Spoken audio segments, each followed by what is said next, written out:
Comment est-ce que vous avez fait pour faire la forte croissance et en même temps d'avoir une forte rentabilité? Moi, je leur dis tous les jours, en fait, je m'en fous que vous preniez une pause déj de 3 heures, je m'en fous que vous ayez à la salle de sport à 16 heures, je m'en fous que vous soyez dans un train vendredi quand vous bossez. En fait, tant que ça n'impacte ni vos clients, ni nos résultats, ni le reste du fonctionnement dans la boîte, fine. Tu as commencé ta carrière chez Google. En quoi ça a impacté ou qu'est-ce que tu as repris de Google dans l'organisation de Rhodes?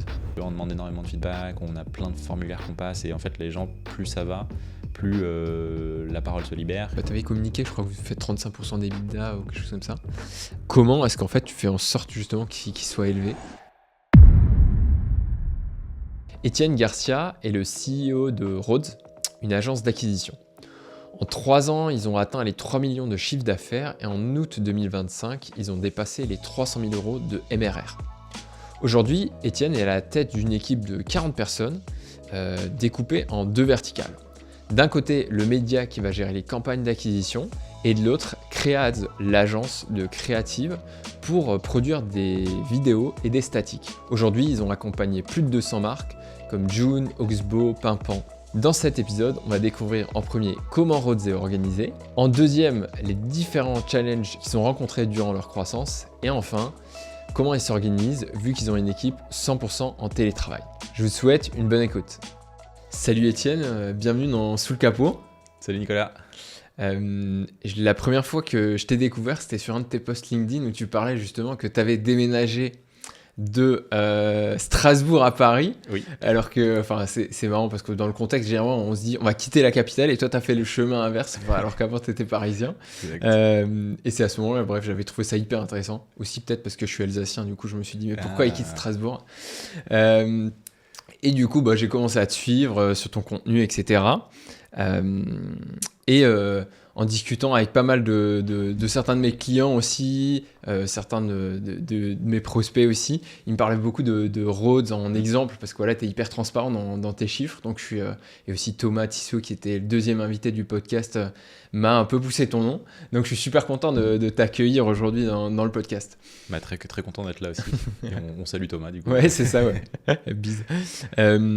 Donc aujourd'hui, vous êtes en route pour les 3 millions d'euros chiffrés là, donc facturés en 2025. Oui. Du coup, c'est quoi votre organisation actuellement? Vous êtes structuré comment en termes d'équipe?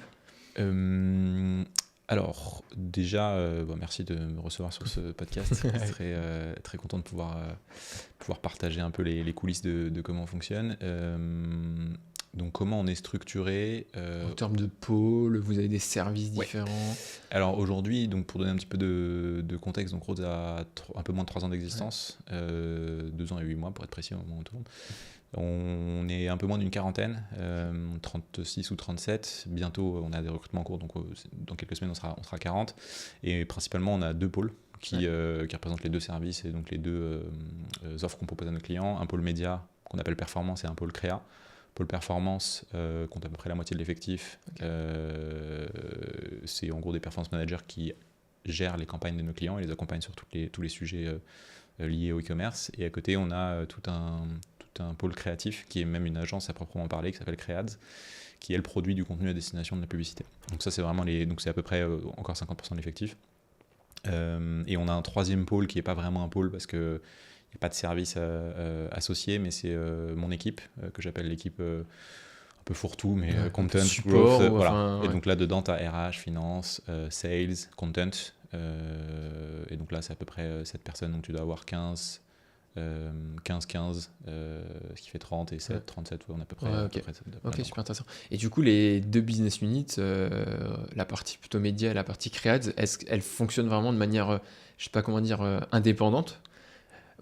Est-ce que c'est des mini-entreprises, on va dire, à l'intérieur de Rhodes, ou est-ce qu'il y a quand même des forts échanges entre les deux, j'imagine? Alors c'est une bonne question. En fait, au début, le Creads était le studio créatif de Rhodes, donc c'était vraiment quelque chose qu'on poussait en annexe, tu vois, pas en annexe, mais en complément de ce qu'on vendait, qui était notre offre principale, qui était la gestion de campagne.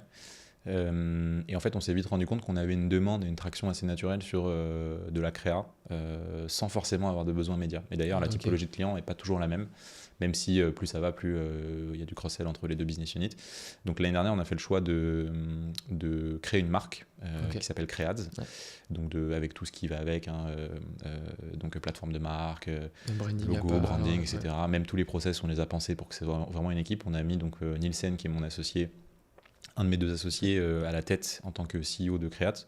Et donc, on l'a vraiment pensé pour que ce soit une agence créa indépendante. Donc, aujourd'hui, on communique sur Rhodes comme étant... je n'ai pas encore trouvé exactement la formule, mais c'est pas un groupe, c'est plutôt un duo d'agences.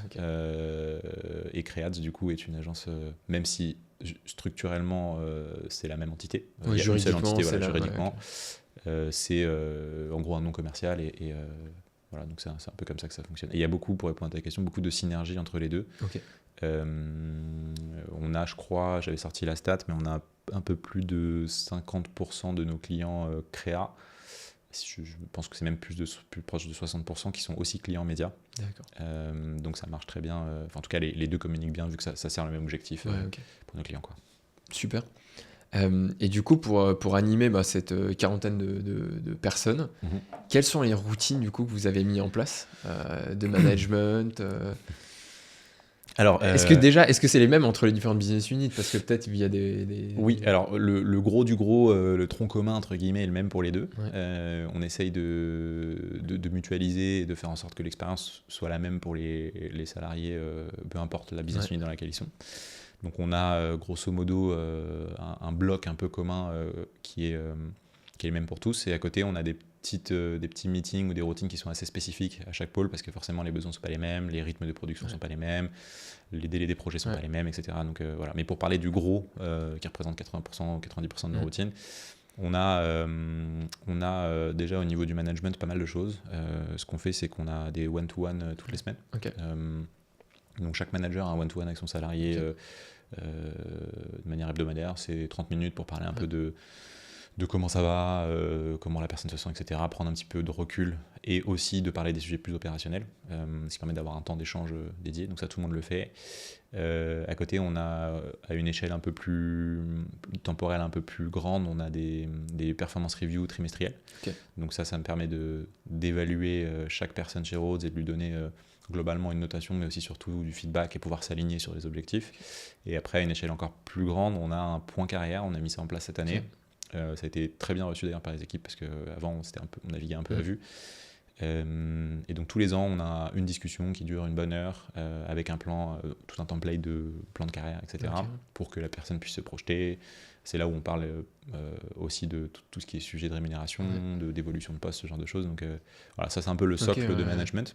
Et juste pour revenir sur le performance review, donc tu m'as dit c'est une fois par trimestre, c'est ça? Tout à fait. Donc et du coup c'est le manager qui le fait ou c'est toi qui le fais ou comment ça se...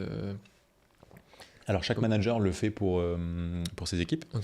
Et tu as 2 parties. Tu as la partie en gros salarié qui prépare de son côté son auto-évaluation et de l'autre côté tu as un manager qui prépare son auto-évaluation et après tu as une mise en commun.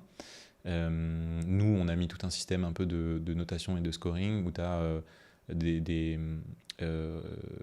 en gros des axes d'évaluation qui sont liés au métier de chaque personne, mais on a aussi des critères d'évaluation qui sont propres à la boîte, par exemple la culture, les valeurs, ce genre de choses.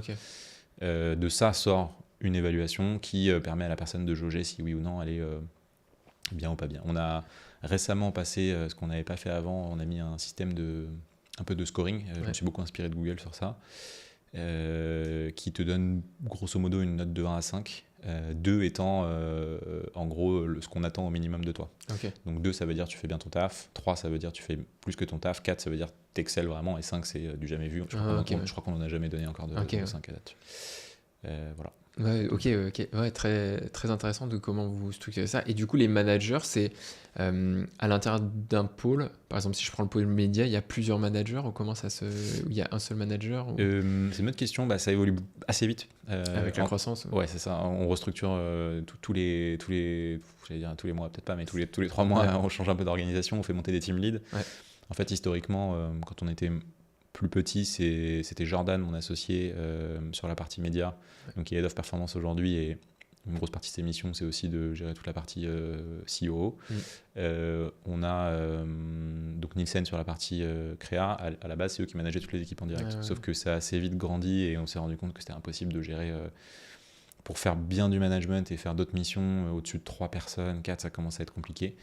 Donc on a fait monter des team leads. Donc on a 2 team leads côté média, on a une team lead côté créa et bientôt du coup une deuxième personne parce que l'équipe grandit vite. Et au sein de la team créa, c'est un peu spécifique parce que tu vois, dans le média, tu as juste des performance managers. Côté créa, tu as plusieurs corps de métier, tu as les creative stratégistes, tu as le montage vidéo et tu as les graphistes. Et donc en gros, pour chaque pôle, tu as un peu des leads qui ne sont pas vraiment des team leads. Plus sur la partie technique, on voilà, va dire. Qui sont un peu des références sur d'expertise. Et la next step, du coup, là, c'est de passer des personnes sur respectivement Head of Performance et Head of Creative pour que mes associés Nielsen Journal puissent, eux, se concentrer sur d'autres tâches de structuration, etc. Ok, d'accord. On n'y est pas encore, mais c'est dans les tuyaux. Quoi. C'est dans les tuyaux, ok. Super intéressant, donc toute la démarche de review. Et du coup, suite à ces reviews, il y a aussi, j'imagine, vous vous dites, là, pour le prochain review, les objectifs sont comme ça, enfin, comment... Oui, c'est une bonne question, j'ai oublié de le préciser. Quelque chose qu'on a systématisé, qui n'est pas encore assez fait avec assez de rigueur à mon goût, mais ça viendra, c'est les OKR. Donc on demande à chaque personne toutes les personnes chez Rhodes, moi le premier, fait des OKR trimestriels. Ils sont visibles de tout le monde, donc tout le monde peut accéder aux miens, moi je peux accéder à ceux de n'importe qui, il n'y a pas de... c'est pas opaque. Voilà, c'est pas opaque. D'ailleurs très souvent, d'abord moi je fais les miens, ensuite Jordan et Nielsen font les leurs, et ensuite le reste de l'équipe le fait, on essaye de le faire un peu en cascade. Exactement. Et à chaque performance review, on demande du coup aux personnes de l'équipe de faire une rétrospective de ces OKR du trimestre écoulé, qui ont été préalablement validés avec les managers évidemment, et de préparer les OKR pour le trimestre à venir. Et donc ça on les valide ensemble, une fois que c'est validé, ils les rentrent dans l'outil de suivi et on refait le point. Là où on n'est pas bon, c'est sur le suivi. C'est rare qu'on les réouvre pendant le trimestre, mais au moins ça permet d'avoir une discussion et de se dire ok, est-ce qu'on est aligné sur le plan d'action pour le trimestre à venir. Ouais, ça veut dire qu'il n'y a pas un suivi, je sais pas, hebdo, enfin pendant son one-to-one, tu vas pas forcément regarder les OKR ou... ce serait un peu la next step, mais on n'a pas encore, pas encore à ce niveau de finesse. Ok. Et, mais du coup, est-ce que les OKR, ils évoluent vraiment? Parce que j'imagine que tu n'es pas performance manager. En fait, ton but, c'est de faire en sorte que tes coûts d'acquisition, tes ROAS, ton ROAS soit le plus élevé, ton coût d'acquisition soit le plus faible. Donc en fait, est-ce que vous challengez là-dessus ou c'est plutôt sur des choses un peu, je sais pas, extérieures? Je prends un exemple parce que je vois pas mal aussi de vos salariés qui postent par exemple sur LinkedIn pour faire rayonner la marque Rhodes. Je sais pas, est-ce que ça typiquement c'est un OKR ou comment est-ce que vous gérez ça Alors ça peut. Les OKR, on laisse une certaine latitude sur ce que la personne veut mettre dedans. Ça peut être... Alors, tu vas pas mettre dedans je vais reprendre la piscine et faire ça reste quand même corrélé à ton taf, mais si quelqu'un de l'équipe se dit moi j'ai envie de... en gros, dans mon plan de carrière, j'ai envie de passer team lead. Pour ça, il faut que j'apporte plus d'insight à l'équipe sur des sujets, je dis n'importe quoi, mais de veille, etc. Un de mes OKR, ça va être d'aller faire de la veille. Et pour faire de la veille, du coup, je vais retranscrire ça à travers des posts LinkedIn. Dans ce cas-là, par exemple, l'OKR, ça peut être le KR, donc Key Result, ça peut être faire 5 posts LinkedIn en lien avec mon industrie. Donc, dans ce cadre-là, ça peut rentrer. Mais les posts que font l'équipe en ce moment, c'est autre chose encore qu'on a mis en place, qui est, on pourra en parler si vous voulez, c'est une sorte de petit content challenge en interne. Je sais plus quelle était ta question. Non, mais c'était plus sur les OKR, tu sais, par rapport aux performance managers. Du coup, est-ce qu'ils ont toujours les mêmes finales? Alors, pour les personnes qui ne sont pas performance managers, donc tout ce qui est sales, etc., c'est assez facile parce que les OKR varient. Il y a aussi des responsables de pôle, donc typiquement RH, finance, sales, content, média créa, évidemment, donc c'est un peu les 6 pôles qu'on a et qu'on pilote. Chacun de ces pôles ont en plus de leurs OKR une roadmap de service, donc dans laquelle ils mettent en gros ce qu'on va faire pour le service, le département sur le trimestre à venir. Donc c'est pas que eux, c'est au global sur le département qu'ils représentent. Ça évolue tous les trimestres évidemment, parce que ça va en fonction de comment se développe la boîte.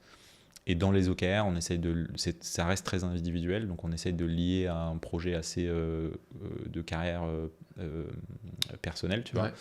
Et donc, dans le cas d'un performance manager, très souvent, en gros, on part du principe que tu vois le core job, c'est-à-dire le métier au quotidien. Quand tu reçois la note 2. Ouais, enfin, non, mais en fait, leur fiche de poste, à savoir gérer des comptes, faire de la performance, etc., ça sert à rien de le mettre dans les OKR parce que c'est induit. Inhérent, en fait. Voilà.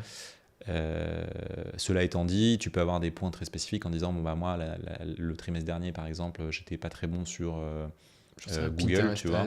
Voilà, exactement. Ouais. Donc moi, mon objectif, c'est de catch-up sur mon niveau là sur le trimestre à venir. Donc dans mes OKR, je vais mettre... okay. Donc c'est plus des trucs sur comment tu peux venir en évolution, en évolution, en support, en développement, tout en étant corrélé à les objectifs de la boîte et un peu ta roadmap perso sur le plan de carrière. Okay. Et du coup, ça veut dire que une personne, par exemple, si on prend l'exemple d'un performance manager, il va avoir quoi, 2 ou 3 OKR dans le trimestre On essaye d'en mettre 3 max, ça peut monter à 5.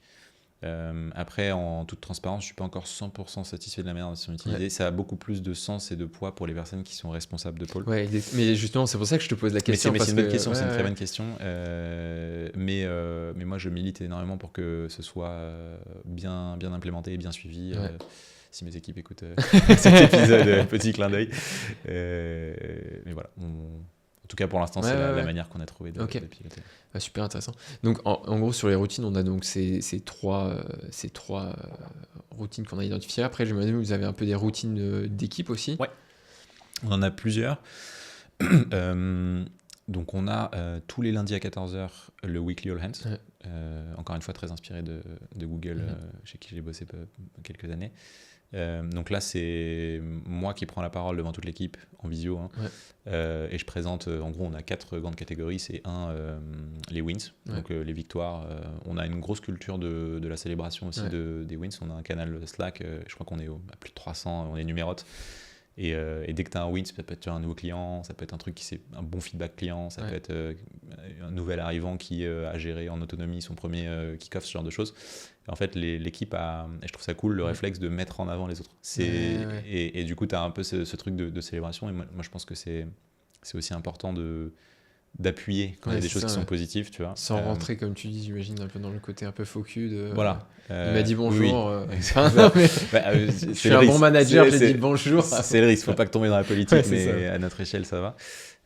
Donc il y a ce premier truc, wins et célébration, les trucs positifs, quoi. Après, il y a toute une partie, on appelle FYI, donc c'est toutes les infos, à savoir globalement les actus de la boîte. Après, on a, c'est assez nouveau, on teste un peu cette partie-là, mais c'est un peu les updates par pôle. Donc chaque responsable de pôle prend très succinctement en 30 secondes, en gros, ce qui s'est passé la semaine dernière, le focus et un truc à retenir, quoi. Et après, on a une section un peu Q&A où les gens peuvent poser des questions, etc. Ça dure une demi-heure, donc ça, c'est tous les lundis. Et après, on a, donc lundi, mardi, c'est souvent le rush des meetings. De mon côté, il y a tous les weekly par équipe. Donc, tu as les weekly média créa. Ça, j'y assiste plus parce qu'ils sont très autonomes et Jordan Nielsen gère bien, mes associés. Weekly content, sales, RH, finance qui sont groupés. Ça, moi, j'y assiste. C'est tous les lundis aussi. Et ça nous permet en gros, plan d'attaque pour la semaine. Et on fait ça. Donc, ça, c'est un peu la structure de base. Donc, il y a quand même pas mal de meetings parce qu'on est en remote aussi. Ouais, c'est ça. Mais ça nous permet de battre la mesure et surtout de ne pas attendre 2, 3, 4 semaines avant d'identifier quelque chose. Qu'il y a un truc qui pète.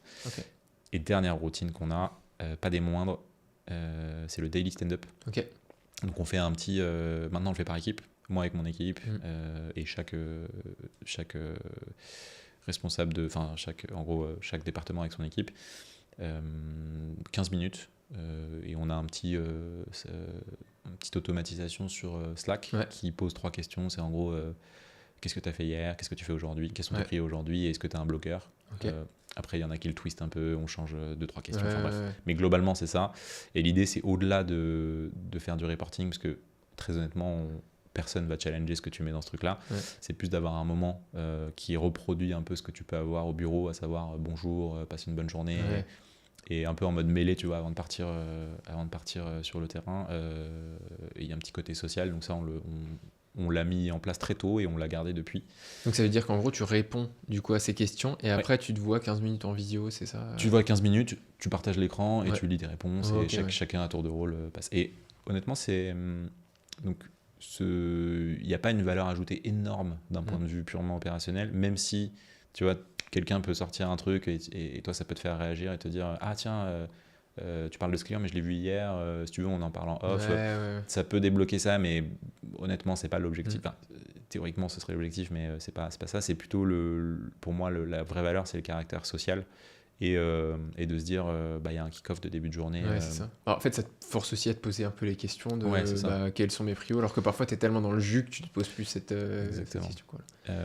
Donc ça on l'a mis en place et là du coup les équipes médias et créa commencent à être assez nombreuses, donc je pense qu'on va encore plus le splitter et le faire par team lead. Par team lead, c'est ça. Okay. Parce que sinon à 15 minutes, à 15, c'est ça, ça peut vite être le bordel. Quoi. Okay.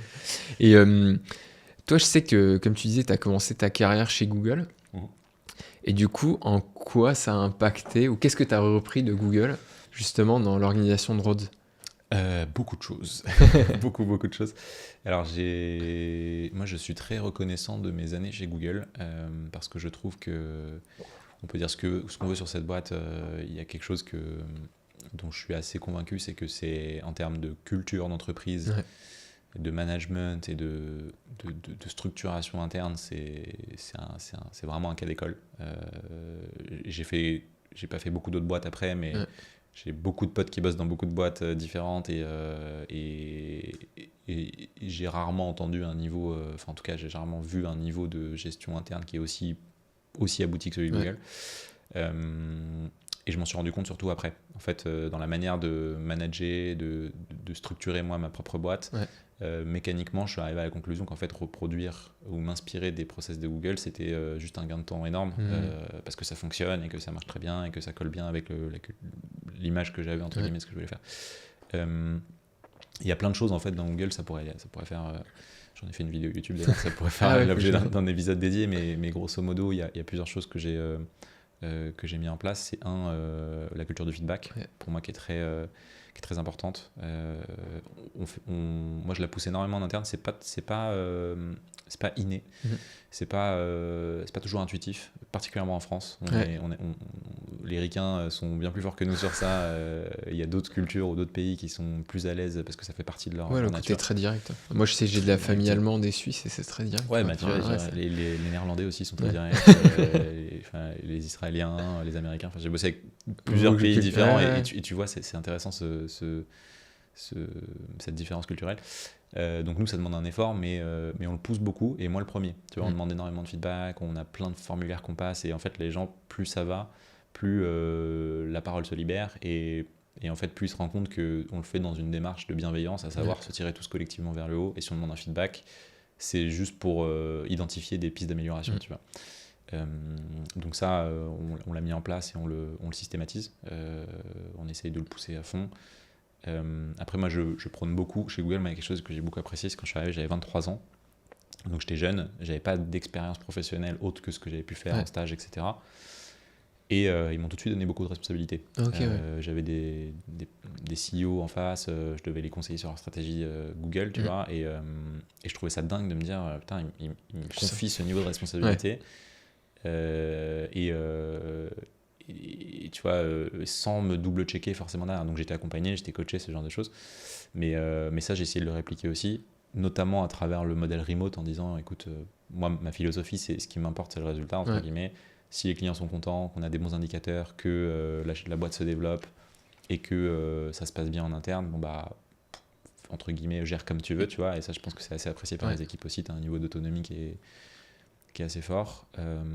Et après, il y a plein d'autres trucs que j'ai pris de Google, tu vois, les routines de management, le one-to-one, le fait d'avoir du coaching. Ce qu'on fait aussi, c'est du shadow. Shadow, ça vient de Google, c'est en gros venir en double écoute sur des calls. Donc dans l'onboarding, tu vois, on dit aux personnes tous les nouveaux arrivants chez Rhodes de prendre du temps pour aller se joindre à des calls, mais juste en étant passif et en prenant des notes. Ouais, comme ça, tu vois comment quelqu'un de plus expérimenté gère Ouais. un client, comment... oui. Et dans l'autre sens, demander à des personnes plus expérimentées de te shadow. Donc, c'est-à-dire que Ok. toi, quand tu fais l'exercice d'une tâche, tu demandes à quelqu'un, tu peux venir en shadow, cette personne vient, et après, elle te fait un feedback. Et donc, ça te permet de, tu vois, un peu te rentrer dans la manière dont Ouais, on voit les choses. et puis faire monter tout le monde en compétences. Exactement. Donc voilà, dans les grandes lignes, les valeurs aussi, et il y a plein de trucs. Ok, ouais. Bah, merci en tout cas, c'était super intéressant déjà sur toute cette partie.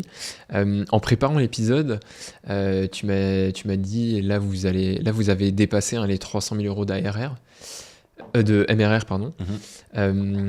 Et du coup, tu m'as dit qu'en gros, il y a eu 4 grandes phases au final dans le développement de l'agence.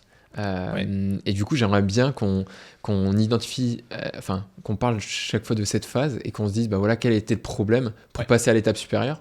Donc, la première phase, tu me disais, c'était la phase de 0 à 100 000 euros par mois.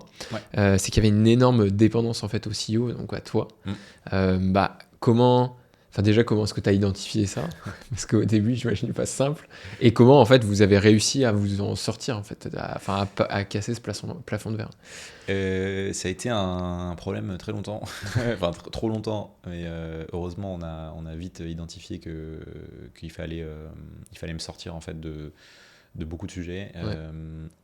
La complexité que j'avais, c'est qu'en fait Rhodes, c'est la première année particulièrement, c'est encore le cas aujourd'hui avec le contenu, mais c'était beaucoup porté par mon propre contenu. Donc à travers mon nom, à travers mon profil LinkedIn, à travers mon expertise, à travers des clients que je gérais, etc., ou que j'avais pu gérer. Ce qui fait que beaucoup de nos clients associaient Rhodes à moi.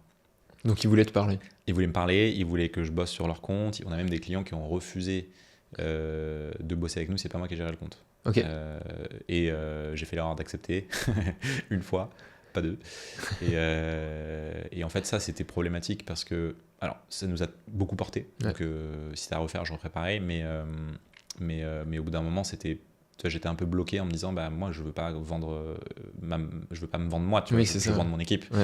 Et donc, à un moment, on a commencé à réfléchir à comment me sortir un peu. Donc, on a commencé à mettre en place déjà, tu vois, des trucs tout bêtes, mais dans mon contenu, plus parler trop à la première personne, mais mettre en avant tu vois, les équipes, mettre en avant, ça c'est toujours un travail qu'on fait parce que je vois même dans tes contenus maintenant tu prends certaines personnes de ton équipe que tu prends en podcast, exactement. Donc j'essaye vraiment de faire ce travail de, moi je reste entre guillemets la vitrine parce que c'est ma boîte, tu vois, mais en fait que je sois là ou pas, moi ce que je veux c'est que les personnes qui viennent chez nous en tant que clients viennent pour l'équipe. En plus ils sont bien meilleurs que moi aujourd'hui parce que moi je gère plus du tout de compte, je pense que je suis un peu rouillé même si j'ai encore des notions. Donc ça, c'était la première étape, de changer un peu la communication, d'arriver à modifier notre discours en avant-vente, de peut-être faire intervenir, par exemple, dans les process d'audit, ce genre de choses, un peu plus les performance managers, même si ça leur prend du temps, mais juste pour que tu vois le lien entre le client et Rhodes ne se fasse pas à travers moi, et moi me mettre un peu au second plan. Donc ça, c'était un gros travail qui prend encore du temps, mais maintenant c'est bon, tu vois, genre on a passé cette étape. Et après, il y avait un autre sujet sur la gestion interne, où ça, très vite, donc les comptes, moi je les ai passés très rapidement à Jordan, qui les a passés à son équipe. Mais après, c'était le management, et moi j'étais aussi dans beaucoup de process internes. C'est-à-dire beaucoup de validation qui passait par toi. Énormément de tous les sujets, en fait, vu qu'on n'avait pas de RH, on n'avait pas de sales, on n'avait pas de finance, c'est moi qui faisais tout. Qui faisais tout. Non, mais je faisais une grosse partie de ces sujets-là, parce qu'il me faisait des grosses semaines, et trop grosses semaines d'ailleurs.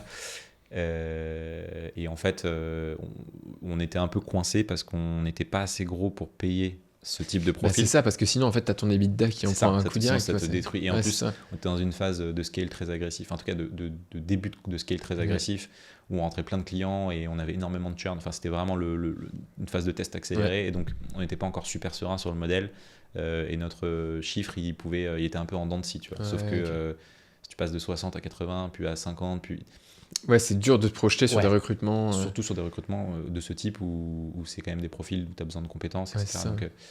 Donc à cette phase-là, moi, mon objectif, c'était de continuer de passer le plus rapidement, en gros, cette barre des 100 000 euros par mois pour être serein sur le fait de pouvoir investir sur, en gros, des coûts indirects, des RH, finance, ce genre de choses.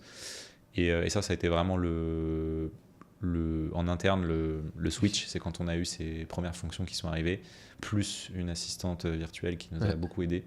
Et moi, j'ai commencé à pouvoir déléguer et me sortir de l'opérationnel. Ouais, ok. Donc ça, c'était vraiment la première La phase. première phase. Ok, ouais. Et après, là, du coup, il y a eu la deuxième phase qui était jusqu'à 200 000 euros, Ouais. où vous avez dû structurer tous vos différents pôles.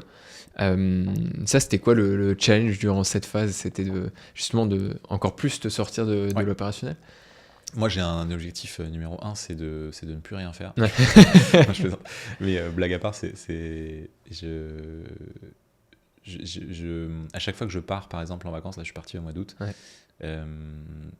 j'essaie de regarder où ça pète, tu vois. Je me dis, ok, je ne fais rien, je touche pas, même si je vois, je laisse, et quand je reviens, je constate un peu les dégâts. Ouais. C'est frustrant, mais tu vois, Mais moi, je suis hyper convaincu de ça, parce qu'en fait, c'est un test en temps réel, quoi. Oui, Enfin, et du coup, tu vois là où, en gros, les trucs avancent pas, avancent moins bien, et t'identifies un peu. Donc là, je suis revenu, je me suis dit, ah, trop bien, rien n'a pété, on a fait notre meilleur mois de chiffre d'affaires, etc. Et en fait, une semaine, 2 semaines après, tu vois t'as quand même des petits cailloux dans la chaussure. Donc, en dessous du tapis. Exactement, t'as des trucs qui, Qui en ressortent. apparence, c'est bien, mais bref, donc je suis pas encore à ce niveau-là, parce que j'ai encore plein de sujets pas mal trop d'ailleurs de sujets que je drive directement, mais c'est un autre chapitre, on peut en parler après. Et sur la partie structuration, en fait, le vrai enjeu, qui est toujours un enjeu actuel, c'est d'arriver à penser la structure interne pour qu'elle puisse délivrer le même niveau d'excellence sans qu'on soit derrière. Ok. Donc très vite, en fait, on est monté tu vois, jusqu'à 200 000, je pense qu'on devait être 20-25, un truc comme ça. Ok. Et 20-25, tu peux plus manager en direct tout le monde. Ouais. Donc en fait, tu as nécessairement des personnes qui montent sur des postes de team lead, tu as nécessairement forcément des personnes avec qui tu n'as plus de contact direct. Ouais. Et donc en fait, ton seul moyen de savoir si ça se passe bien, tu en as deux, c'est soit à travers les personnes que tu as, mais du coup, il faut qu'elles soient aussi formées, ou soit en ayant un retour de tes clients directs. Ah oui, on a avec des reporting. Exactement. Donc on a systématisé 2 choses, c'est le NPS, donc c'est tous les mois on envoie un questionnaire automatique à tous nos clients et on les relance, et ça fait partie du variable de nos performance managers. Ok. Donc ils sont incentivés sur la réussite du client, entre autres. Donc ça nous permet d'avoir un contrôle, et on a même une automation dès qu'on a un détracteur, c'est-à-dire moins de 7 ou 8. Il y a un mail automatique qui part des Head of Performance et Head of Creative maintenant pour proposer un call en disant c'est pas le niveau de service qu'on veut délivrer. Il faut que ça change. Discutons-en, tu vois. Ça, comme ça, on comprend les enjeux, etc. Donc ça, c'est le garde-fou qu'on a mis. On a mis la même chose en interne sur la partie expérience salariée, donc le INPS. Tous les mois, pareil, ça nous permet, on a des objectifs en gros à atteindre, si on est en dessous, c'est qu'il y a un problème. Et après, le vrai sujet, ça a été de faire monter les managers, les premiers managers en compétences, pour qu'ils soient autonomes et surtout qu'ils puissent délivrer de la même manière que nous. Sauf que c'est un métier de manager, c'est un métier tu vois, et nous, dans notre tête, c'est clair, parce qu'on a créé la boîte, dans la leur, en fait, il faut qu'on leur donne les outils pour. Donc ça, c'est un combat de tous les jours, mais c'est en cours, et ça faisait partie, je pense, de cette partie-là. Ça a mis du temps, c'est pas encore parfait, mais ça nous a permis au moins de passer une step. Ouais, donc en gros, ce qu'il y a vraiment sur la structuration, en fait, c'est la montée en compétence de tes équipes, et que toi aussi, tu es le feedback, justement, parce que le fait d'avoir ce middle management, parfois, ça peut te couper de tes équipes, et du coup, t'as pas les bonnes infos qui te remontent, et du coup, tu récupères le truc parce que ton client, il a churn, mais c'est déjà trop tard, quoi. Alors moi, j'ai été quand même beaucoup, encore beaucoup sollicité à cette période-là, d'entre les 100 et les 200 000 euros par mois par les équipes. Parce qu'il y a encore des projets, vu qu'on est beaucoup drivé par le contenu.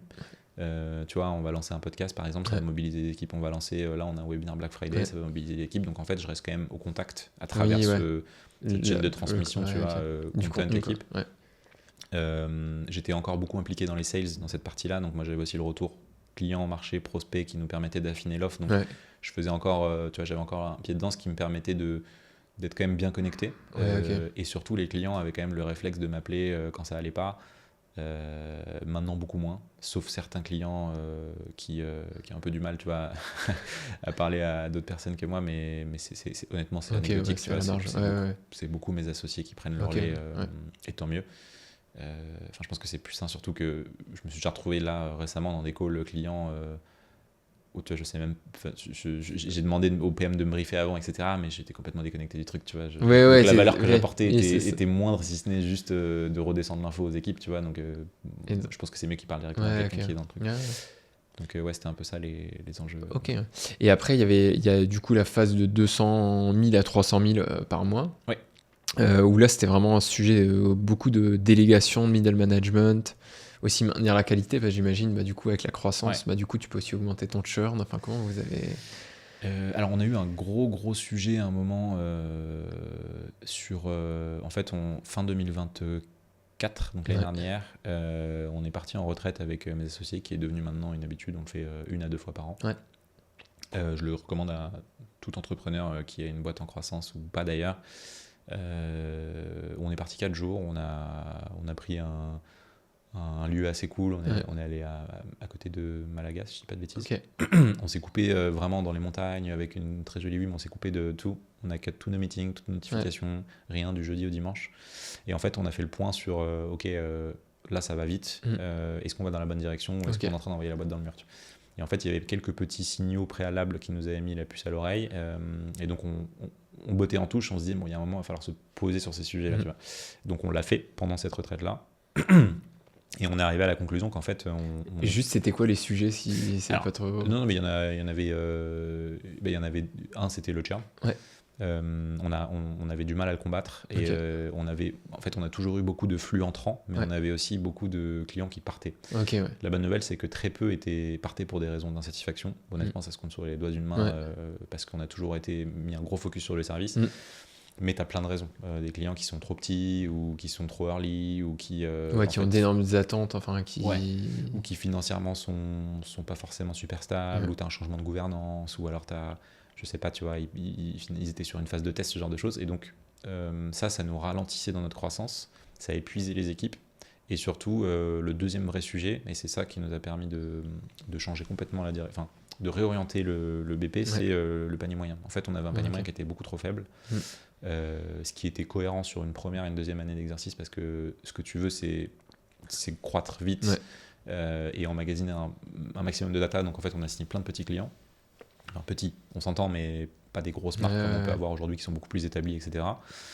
Sauf que le problème, c'est qu'on avait des objectifs de rentabilité, de marge à tenir, et à côté, on avait des équipes qui avaient un temps qui était limité. Et donc on a eu un... Parce qu'au final, si tu as... si tu as 10 clients et si tu en as 5 à gérer, au final, tu vas avoir un meeting par client. Donc, au final, tu vas passer... si tu en as 10, du coup, tu vas passer 10 heures en meeting. Exactement. Alors que si tu en as 5, tu vas en passer 5 et tu vas passer plus de temps sur les comptes au final. C'est ça. Et donc, pour moi, tu as un temps incompressible par client. Donc, en fait, tout notre enjeu, c'était de dire comment... donc, le petit warning qu'on avait eu, c'était au niveau du work-life balance. On a identifié que les équipes étaient quand même assez sous l'eau et que c'était un peu systématique. Donc on se disait, au début, on se dit, on est en hyper-croissance, c'est normal, etc. Et au fur et à mesure, on s'est dit, il y a peut-être juste un problème structurel sur... ils ont trop de clients, tu vois. Et donc... Et comment juste vous avez identifié l'histoire de work-life balance, vu que vous êtes en full remote? Le INPS. Avec le INPS, c'est remonté plusieurs fois. On a eu des clients aussi assez difficiles qui ont déclenché un peu des alertes, tu vois, en interne, en mode les gars, c'est trop, tu vois, ce genre de choses. Donc moi, j'étais dans 2-3 calls un peu, tu vois, de troubleshooting, entre guillemets, mais c'est essayer de trouver des solutions, ce genre de choses. Et je sentais petit à petit qu'il y a un truc qui était... En fait, je me disais, si on n'agit pas, potentiellement, tu vois, il y a des gens qui vont quitter la boîte, qui vont se barrer, ce genre de choses. Donc, on a fait... Elle tombait vraiment bien, cette retraite. Et en fait, on est arrivé à la conclusion que le seul moyen de résoudre ce problème, c'était d'augmenter notre panier moyen. Parce que, comme tu le dis, moi je préfère que les équipes aient 5 clients sous gestion, qu'elles puissent aller plus en profondeur, que ce soit des clients qui sont plus gros, donc avec des problématiques qui sont plus intéressantes.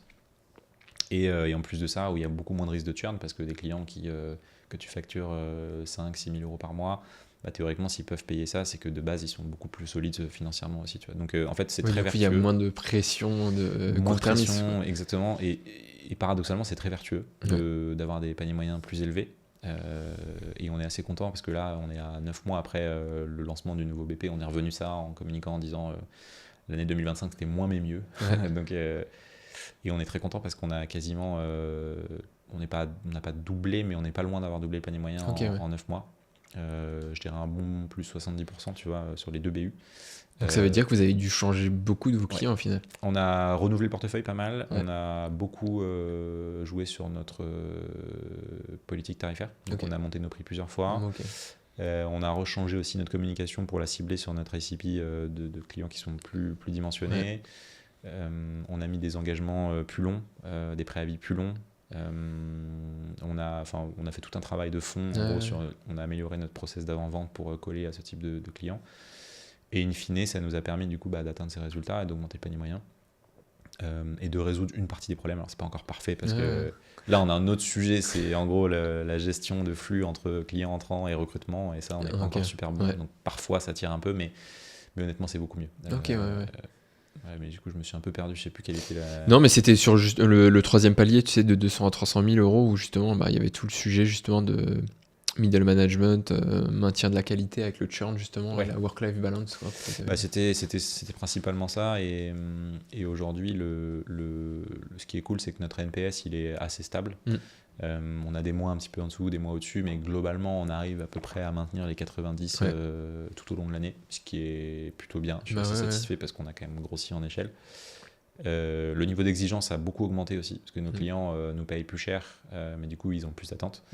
Et maintenant, ce qui est cool, c'est qu'on a aussi mis en place pas mal de process et de routines intra-team pour qu'elles puissent échanger entre elles, et qu'elles puissent aussi elles-mêmes, tu vois, s'auto-alimenter sur plus avoir besoin de nous pour les alimenter en contenu, ce genre de choses, tu vois, en bonne pratique, ce genre de choses. Donc, en vrai, c'est cool. Et maintenant que vous avez passé les 300 000 euros de MRR, c'est quoi vos challenges là, que vous avez en ce moment, sur lesquels vous travaillez? Alors, moi, j'en ai un... En fait, la croissance de 200 à 300 s'est faite assez vite. On est passé, en gros, on a fait 200 000 euros en mai. Donc, on a passé la barre des 200 000. On a stagné à 200 000 sur juin et juillet. Non, avril, on a fait 200 000, pardon. Après, on a stagné avril-mai, mai-juin. On a fait 200 et 205, 205, un truc comme ça. Et après, ça s'est débloqué d'un coup. Donc, juin, on a fait 230. Juillet 250 et là août on a fait 312. Donc tu vois le 200 ou 300 il est passé en quasiment 3-4 mois, tu vois. Et en fait on a vu la vague arriver, donc on s'est dit genre waouh, ça va être le bordel, on n'a pas assez de ressources, donc on a recruté énormément. Ce qui est bien parce que là on recrute encore parce qu'on continue de croître et les indicateurs sont plutôt positifs pour l'instant. Mais en fait, tu vois, on est passé de 25 en début d'année. Là, on sera en octobre, on sera 40. Donc, le nombre de nouvelles personnes qui ont rejoint la boîte sur un laps de temps court, et c'est la première fois qu'on a autant de personnes. Et moi, j'ai un vrai enjeu sur arriver à intégrer ces personnes de la bonne manière et pas perdre en qualité. Et je pense que on s'est posé la question de est-ce qu'on ralentit la croissance, on dit non à des clients et on prend le temps. On a pris le pari d'accepter cette croissance et juste de s'organiser pour, comme on l'a toujours fait. Mais moi, mon vrai enjeu, là, c'est de me dire, tu vois, par exemple, sur la créa, il y a 5 personnes qui arrivent là dans les prochaines semaines. Ces 5 personnes, je veux qu'elles aient la même expérience Rhodes que toutes les précédentes, à savoir un onboarding de qualité, le temps de monter sur des clients, être accompagné, qu'on fasse tout. Tu vois, pour moi, il y a un temps, encore une fois, incompressible qui est humain, parce qu'avant tout, c'est de l'humain, une agence. Et je veux pas que l'expérience soit dégradée pour les salariés comme pour les employés, comme pour les clients. Et ça, c'est pas évident. C'est pas évident. Surtout que maintenant, on n'a plus la main sur toutes les personnes directement. Tu vois, dans les 5 qui rentrent, il n'y en a aucune que Nielsen, mon associé de Créads, manage en direct. Donc en fait, ça veut dire qu'il doit mettre en place, donc c'est tout ce sur quoi on travaille en ce moment, mettre en place des systèmes d'évaluation ou de remontée de feedback ou d'identification de warning, tu vois, très tôt, indirect. Et ça demande un peu à se pencher sur la structure en interne, repenser certains process, tu vois. Tu vois, par exemple, un truc auquel on réfléchit à mettre en place, c'est aujourd'hui, on a beaucoup de feedback top-down, c'est-à-dire manager vers N-1. Mais on n'a pas beaucoup de feedback bottom-up, à savoir salarié vers N+1. Et surtout dans le cadre où, par exemple, Nielsen, tu vois, voudrait avoir un feedback sur est-ce que la personne qui manage est un bon manager, à part avoir un contact direct, si on n'a pas un feedback qui remonte, ça on ne sait pas. Donc on va mettre en place des systèmes d'évaluation, on va aussi mettre des évaluations horizontales, peer review. donc pour que les personnes puissent en gros évaluer ou globalement partager comment ça se passe la collaboration, etc. Et tu as tout un système un peu qui est encore à créer parce que c'est très nouveau, on rentre tout juste dans cette phase-là et voilà, donc je t'en dirai plus dans les prochains mois, mais c'est dans le pipe. Et comment c'est accueilli par les équipes, justement, tout ce côté de review, de peer review? Enfin, c'est bien accueilli? Enfin, comment Enfin, pour pas que ça paraisse être du flicage, quoi. Enfin, alors c'est une bonne question. Je pense que ce qui s'applique à nous s'applique pas forcément à toutes les boîtes, parce que nous, on est en remote. Ouais. Et par essence, le remote, t'as plein de choses que tu n'as pas quand tu es en présentiel. Ouais. Notamment toutes les discussions informelles, tous les moments. Et donc, en fait, tu vois pas, par exemple, si je prends l'exemple du work-life balance, tu vois, tu vois pas quand la personne démarre sa journée et tu vois pas quand elle l'a fini. Dans un bureau, si tu vois 3 jours consécutifs que la personne est la première arrivée et la dernière partie, tu te dis, ou qu'elle prend pas de pause déj, tu te dis, ça va, t'es sûr, ça se passe bien, t'as pas trop de taf, ce genre de choses. En remote, en fait, si tu ne mets pas en place des systèmes pour flaguer, tu le sais pas. Moi, je pensais naïvement que les gens communiquaient d'eux-mêmes, mais personne n'a envie d'être le gars relou qui se plaint, tu vois. Donc, on est obligé, et les gens le comprennent, de mettre en place des mécaniques pour que cette info circule, tu vois, par la force des choses. Ce qui fait que, en fait, le fonctionnement, il est compris. Et je pense qu'on n'a pas été trop mauvais sur la communication aussi. Il est compris comme ayant pour objectif déjà de le faire en étant bienveillant, tu vois, mais d'avoir des conditions qui sont les plus favorables possibles, quoi. Donc en vrai, on n'a pas trop de c'est pas trop réfractaire à ce niveau-là pour l'instant, en tout cas. Après je parle pas pour eux, je sais pas, ça se trouve ils le voient d'un œil différent, mais je pense que pour l'instant ça va, en tout cas. Mais j'aimerais ouvrir un nouveau chapitre par rapport à la rentabilité. En fait, on sait qu'une agence, son plus gros poste de dépense, généralement, c'est les salaires. Donc, si on veut être rentable, faut qu'on ait un chiffre d'affaires par salarié qui soit élevé. Et je sais que vous, tu avais communiqué, je crois que vous faites 35% d'EBITDA ou quelque chose comme ça. Comment est-ce qu'en fait, tu fais en sorte justement qu'il soit élevé? Comment est-ce que tu gères tout ça? Alors on va faire 35 cette année, c'est la cible, c'est la target. On est un peu moins sur H1, on doit être à 32 à peu près, et en gros sur H2, vu qu'il y a Q4 et qu'on est en assez gros scale, on vise à peu près 37-38, donc la moyenne des deux fera à peu près 35. En tout cas, c'est ce vers quoi on tend sur cette année. Je pense que c'est une question... on peut en parler des heures, mais en fait, nous, on avait plusieurs phases. On a la première année où on avait assez peu de coûts, et parce qu'il y avait juste les fondateurs, les associés. Moi, je me suis pas payé jusqu'à août. Enfin bref, ça compte pas, mais c'est une année où on avait un EBITDA qui était pareil à 35%, un truc comme ça. L'année 2, où là, c'était la première vraie année où en fait, on a investi sur des charges fixes, notamment ce que j'appelle masse salariale indirecte, donc sales, content, finance, etc. Voilà, tout ça. Ça, du coup, ça a tiré notre EBITDA vers le bas, parce que en fait, on a rajouté des charges. Donc on a fait en gros 25% à peu près l'année dernière. Et cette année, en fait, ce qui est intéressant, c'est que maintenant qu'on a en gros une structure de charge fixe qui évolue, mais pas non plus énormément, de la masse salariale indirecte, et qu'on fait monter le chiffre d'affaires, et qu'en plus on fait monter le panier moyen, mécaniquement, l'EBITDA augmente. Tu vois. Donc ça, c'est un peu pour le contexte général, et ce qui nous permet d'aller chercher, d'être aussi agressif sur ces objectifs d'EBITDA. L'année prochaine, on aimerait bien faire 45%, ce qui est compliqué, mais on pense qu'on peut y arriver. C'est justement, tu montes ta top line en maîtrisant ta bottom line. C'est très basique, hein, mais c'est un peu ça la logique. Et après, nous, on a aussi une spécificité, je pense, qui joue en notre faveur, c'est qu'on a 2 lignes de coûts en moins par rapport à des agences classiques. Les bureaux, on n'en a pas.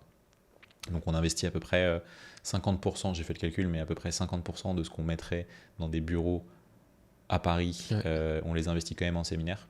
Donc on se voit tous les 3 mois, tous les transports, etc. Donc ça c'est pas non plus une ligne nulle, mais c'est, tu vois, si tu prends, tu as des boîtes agences qui mettent 5-10% de leur CA en coût de bureau, tu vois. Donc nous, c'est en gros, on économise 2,5 à 5% déjà sur l'EBITDA. Et deuxième ligne de coût qu'on n'a pas, c'est tout ce qui est frais marketing. On dépense 0 € en marketing, on n'a jamais fait de pub, on n'a pas de frais de prospection, on ne fait pas d'outbound. Ouais. Par contre, on produit beaucoup de contenu. Et donc, on a énormément de flux entrants grâce à notre stratégie de contenu et maintenant en plus les recommandations. Donc, les seuls coûts du contenu, c'est les équipes qui bossent dessus. Ouais. Donc, en content, j'ai Lorena et 2 monteurs, donc on a 3 personnes, dont 2 alternants. Et à côté, on a quelques prestats sur des minias, sur du montage, sur des trucs un peu spécifiques, quoi. Des coûts quand je fais des tournages pour le podcast, ce genre de choses, mais fondamentalement, à part notre temps, on n'investit pas. Et donc ça, en fait, cette ligne marketing, mine de rien, qui a une limite. Hein. C'est demain, si on veut faire 10, 20 ou 30 millions, il faudra investir. Ouais. Mais c'est encore une autre histoire. Ce qui nous permet aujourd'hui d'avoir ce niveau de rentabilité. Okay. Bah, tu vois, c'est intéressant parce que moi, j'ai observé les entreprises que j'accompagne justement qui cherchent de la croissance à tout prix. Ouais. Souvent, en fait, elles sacrifient justement leur rentabilité. Ouais. Vous, comment est-ce que vous avez fait pour faire la forte croissance et en même temps d'avoir une forte rentabilité ? Honnêtement, le contenu. Okay. Je pense que c'est ça le point central, c'est qu'on a beaucoup de leads entrants. Plus que ce qu'on peut traiter d'ailleurs, c'est pour ça qu'on recrute. Donc on est souvent en tension sur la partie staff plus que sur la partie sales.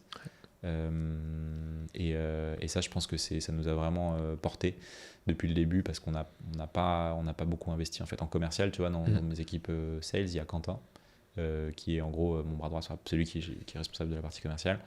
Il y a un autre Quentin qui nous a rejoint en alternance et qui l'accompagne qui l'assiste en gros, mais c'est tout. Okay. C'est tout ce qu'on a en sales, on a toujours tourné avec ça et le deuxième Quentin est arrivé il y a genre 1 mois, tu vois, ou 2 mois. Oui, ok.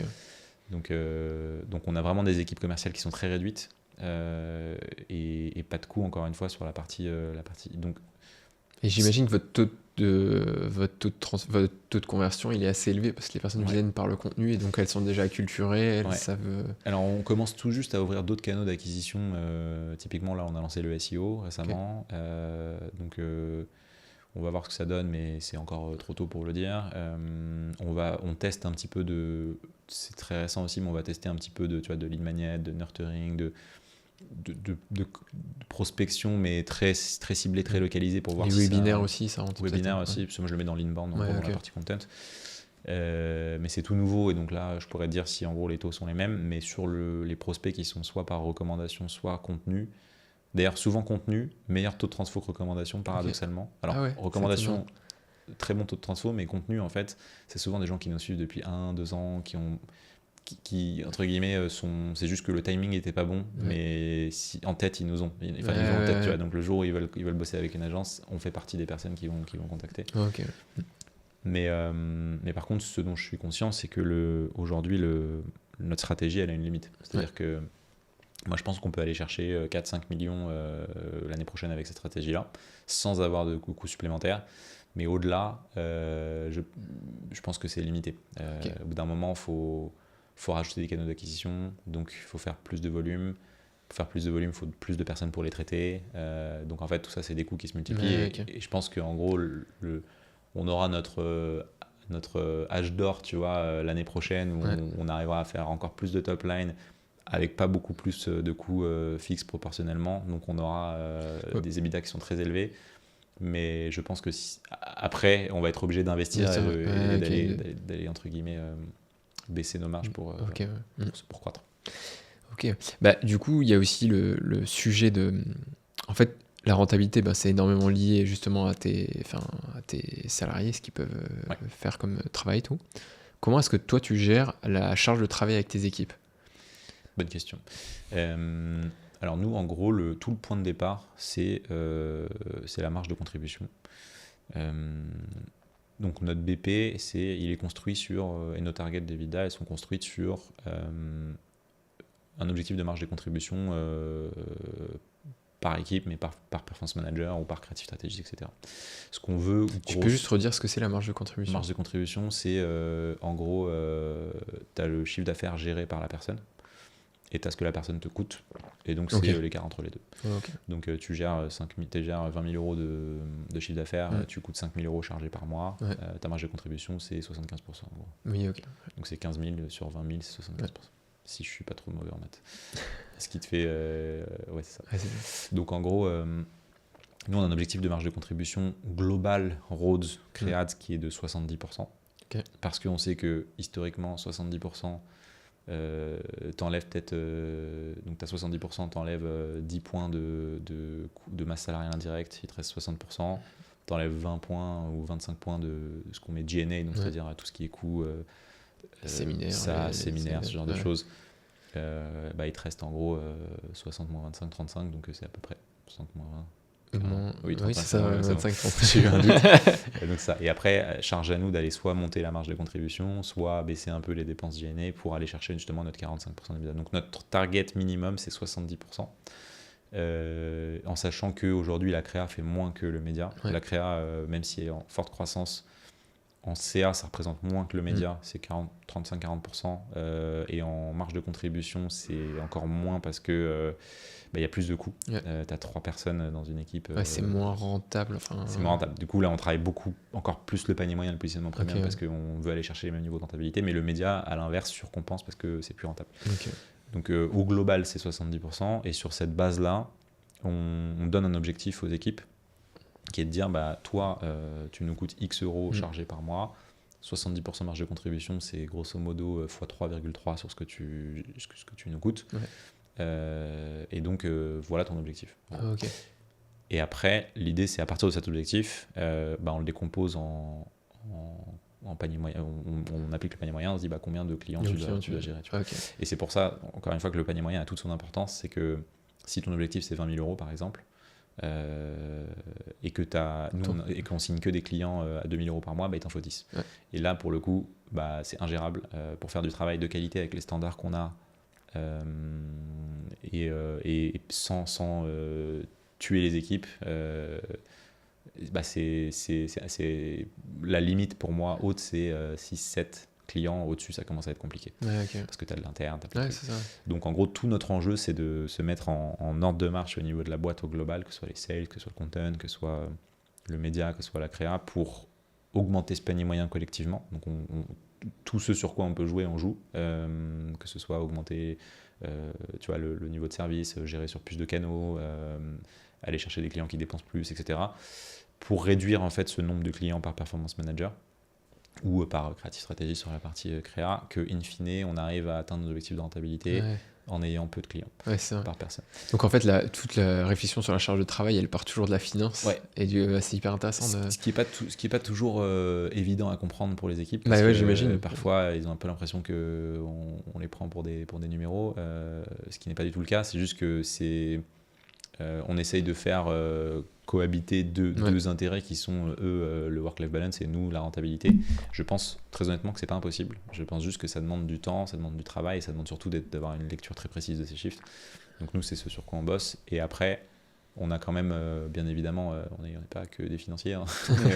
On a plein de choses en place. Le INPS, on a aussi mis à partir du moment où il y a eu des petites turbulences sur ce sujet-là, on a mis en place une sorte de squad dédié avec des représentants de chacune des équipes. Et on a des calls tous les mois. Et moi, dans mes OKR, je me suis engagé à aller, donc il y en a 3 par trimestre, je me suis engagé à en faire au moins 2 sur les 3. J'en ai déjà fait 2, le 3e, et je crois la semaine prochaine, un truc comme ça. Ça nous permet, tous les mois d'identifier est-ce que ça va, est-ce que ça va pas, quels sont les sujets sur lesquels. Et très souvent de ça sortent des actions qu'on met en place directement. C'est une espèce de porte-parole. C'est un peu ça. Et honnêtement, c'est très, très bienveillant. Donc, il n'y a pas de. Il y a zéro politique. C'est vraiment dites-nous les choses telles qu'elles sont. Il y a un problème, on va le gérer. Nous, ce qu'on veut, c'est. On sait que ça prend du temps d'atteindre notre idéal, à savoir avoir peu de clients, etc. On le fait et tous les mois, le panier moyen progresse, donc c'est très bien. Et en attendant, on veut mettre tout ce qu'on peut à disposition pour vous aider à, entre guillemets, gérer la charge de travail. Donc, ça, c'est en place. Et après, au niveau des équipes, ce qu'ils ont rajouté, c'est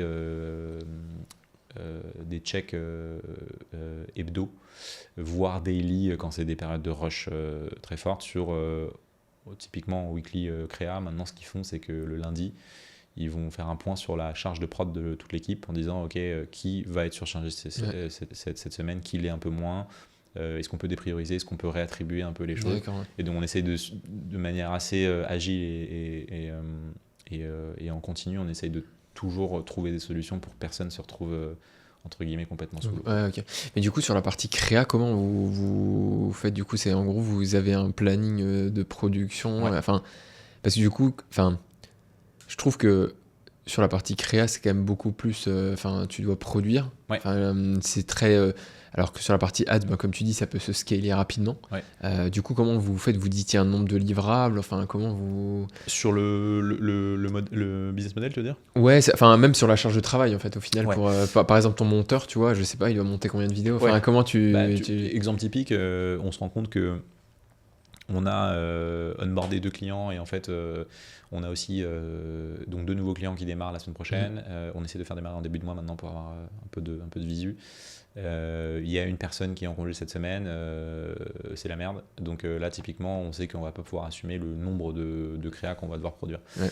Donc là plusieurs options, c'est soit il y a d'autres personnes qui sont dispo, typiquement on va aller, ça arrive rarement mais c'est pareil, on va aller affecter un monteur de quelqu'un d'autre, d'un autre pôle pour aider la personne. Ouais.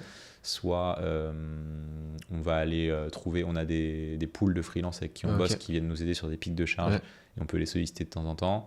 Et après c'est plutôt en amont sur donc la prod, c'est souvent comme ça que ça se gère. Et après en amont sur la création et la conception des pubs, ça demande quand même du travail, ça demande tu vois, d'écrire une pub, de la connaître la marque aussi. Enfin, ça c'est plutôt entre créatifs stratégistes où eux tu vois, par exemple ils se disent ah, bah, moi là j'en ai 40 à faire, moi que 20, est-ce que tu me files un coup de main? Oui, okay. Et on a des incentives globales qui évitent donc déjà il y a un esprit d'équipe qui est assez fort et en plus de ça il y a un incentive global qui incite les gens à aussi s'entraider plutôt qu'à se tirer dans les pattes, quoi. Okay. Mais du coup ça veut dire qu'il y a un nombre de créas du coup que vous pouvez faire par personne ou comment vous dites? Alors c'est plutôt une scène qui pilote ça aujourd'hui, mais on a beaucoup itéré sur ça et aujourd'hui on arrive plus ou moins à estimer le volume de concepts qui peut être produit par semaine par créatif stratégiste. Okay. Grosso modo, c'est à peu près ça. En gros, votre goulet d'étranglement, c'est les créas stratégistes. Ouais. Et après, la prod, on essaye de. La prod, en fait, c'est plus simple à trouver parce qu'au pire, tu as des freelances. Ouais, c'est ça, tu peux. Et là, on recrute, donc ça va se décanter. Mais parfois, tu peux avoir des rushs, des pics, tu vois, où je sais pas, tu as un tournage, on a fait un tournage et en fait, tu as 200 vidéos à monter. Et en fait, cette même semaine, tu as un gros event pour un client et donc en fait, la demande, elle est. Et là, du coup, bottleneck sur la prod. Donc ça arrive et on essaye de gérer au mieux avec des plannings donc à la semaine, au mois. Voilà. Donc c'est encore en cours d'itération. En cours d'itération, ok. On essaie juste d'éviter que ce soit trop. On est plus. On tend vers le proactif, mais on est quand même pas mal réactif sur ça, vu que ça change, ça va très vite. Tu vois. Ok. Et à quel moment vous décidez d'embaucher du coup? Est-ce que c'est de la prévision? Ou est-ce que c'est, tu vois, tu dis, on va faire cette croissance-là, donc il faut qu'on embauche. Ou alors, est-ce que tu te dis, punaise, on est au taquet, on va essayer de voir avec tout le monde pour qu'ils reprennent le compte. Et là, à ce moment-là, on embauche quelqu'un. Enfin, c'est quoi un peu votre strat par rapport à ça? La théorie voudrait que c'est en prévision. On n'a pas encore réussi à craquer le truc. Parce que c'est plus une difficulté de recrutement, enfin, dans le sens de trouver les... En fait, le recrutement, ça prend du temps. Ouais. Tu dois trouver les bons profils. Surtout que nous, c'est très spécifique ce qu'on cherche. Créatif stratégique, déjà, ça court pas les rues. Parce que c'est un métier qui est nouveau en France. Performance manager, il y en a, mais performance manager bon en e-com et opérationnel day one sur Meta et Google, il y en a moins. Okay. Donc déjà, il y a cette partie-là qui prend un peu de temps. Heureusement, on a, grâce à notre contenu, une marque employeur qui est assez forte, donc les personnes postulent chez nous, donc ça c'est cool. Ça nous fait gagner du temps là-dessus, sinon on devrait avoir un coût supplémentaire de chasse, ce genre de choses. Après, tu as le coût enfin, tu as tout le temps du process, même si on le short au maximum, ça peut prendre plusieurs semaines. Et après, souvent, tu as le préavis de la personne, si les bons profils sont déjà en poste. Et après, tu as le ramp-up, donc tu as le temps de boarding. Donc, tu as facile, entre 3 et 5 mois dans les pattes minimum, entre le moment où tu as un besoin et le moment où la personne elle commence à gérer des comptes. Donc, ce qu'on fait maintenant, c'est que on recrute un peu en fil rouge parce qu'on sait sauf si indicateur côté sales que dans tous les cas on va croître.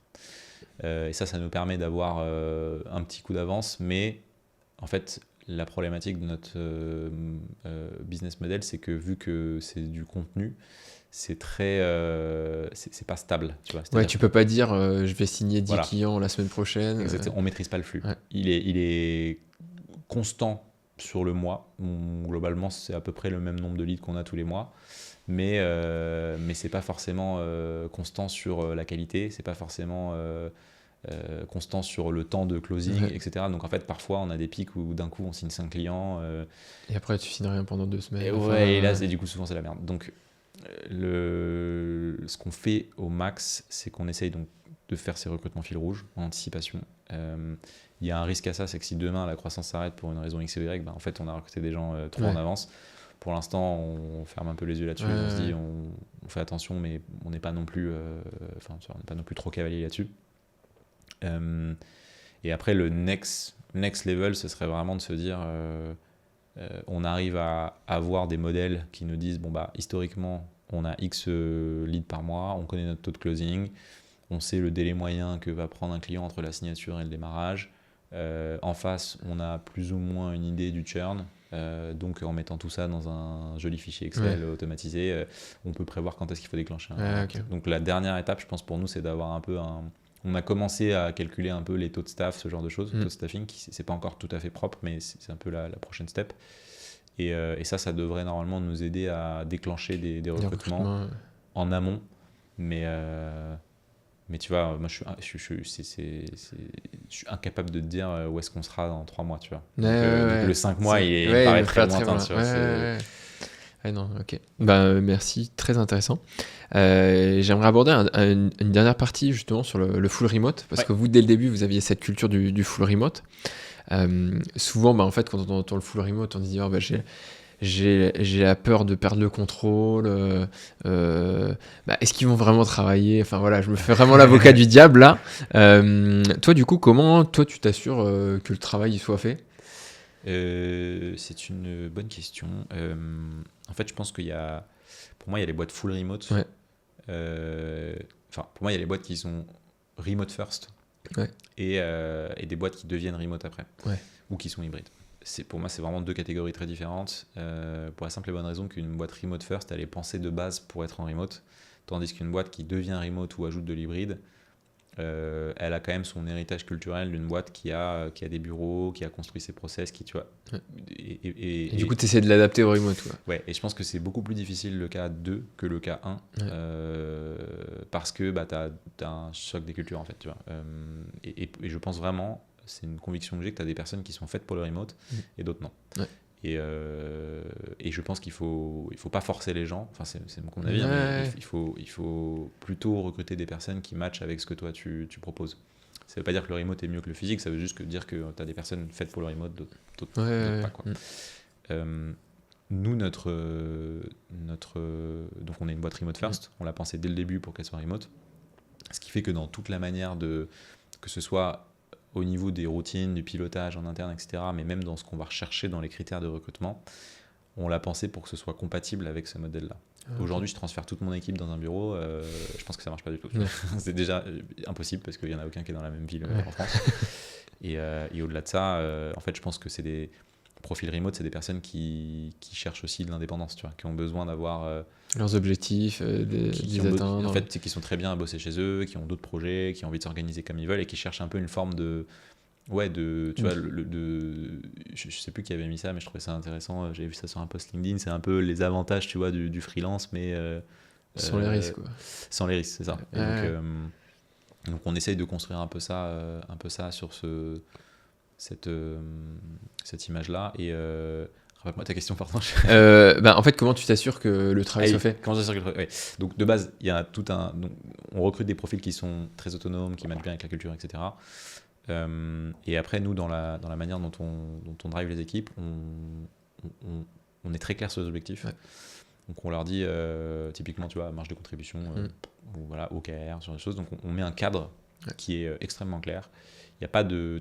Il n'y a pas de doute, en fait. Il n'y a pas de doute. En fait, quand tu rentres, par exemple, tu as un truc qu'on met, ça s'appelle le What Success Look Like. C'est genre, tes objectifs, -1, -2, -3. On l'avait pas au début, maintenant on l'a, ce qui fait que quand tu arrives en période d'essai, tu sais exactement ce qu'il faut que tu fasses ou que tu fasses pas pour valider ta période d'essai, pour passer. Donc, et à partir de ce moment-là, après, l'art et la manière d'atteindre tes objectifs, j'ai envie de dire, j'ai très peu de valeur à t'expliquer comment, et j'ai pas le temps, et j'ai pas les outils, et en plus de ça, j'ai pas l'envie, tu vois. Donc nous, notre job, c'est vraiment de mettre des objectifs qui sont clairs, donner le cadre et les ressources pour se mettre à disposition, recadrer quand il faut et être là, mais plus en coach que tu vois, en flic avec son flic, exactement. Et après, on laisse les gens très autonomes. Et moi, je remarque quelque chose qui est très, qui est très fort, c'est que j'ai tendance à, je pense que c'est un peu l'ADN aussi de la boîte, mais j'ai tendance à donner beaucoup ma confiance en premier lieu, et en fait, les gens te le rendent. Tu vois, quand tu fais confiance à quelqu'un, bah, la personne se sent valorisée, et du coup, bah, elle va avoir envie de te dire ok, c'est cool, j'ai ce que je veux entre guillemets, bah, moi je vais aussi me donner pour la boîte. Okay. Et il y a beaucoup ce truc de réciprocité, et je trouve que faut faire un gros tri à l'entrée, il faut faire énormément de notre recrutement, tu vois, il est très exigeant, il est très long volontairement parce qu'on veut pas qu'il y ait de personnes qui profitent du système, qui abusent du système, mais il y a une sorte de entre guillemets d'auto-gestion naturelle qui fait que la boîte tend vers on est tous dans le même état d'esprit. Et donc, si tu as quelqu'un qui, justement, n'est pas dans cet état d'esprit, bah, il va lui-même se sentir ou se recadrer parce qu'il va voir qu'en fait, les autres ne fonctionnent pas comme ça. Okay. Donc, ça, je suis assez content parce qu'on a créé cet environnement où les gens sont. Il y a une relation de confiance, en fait.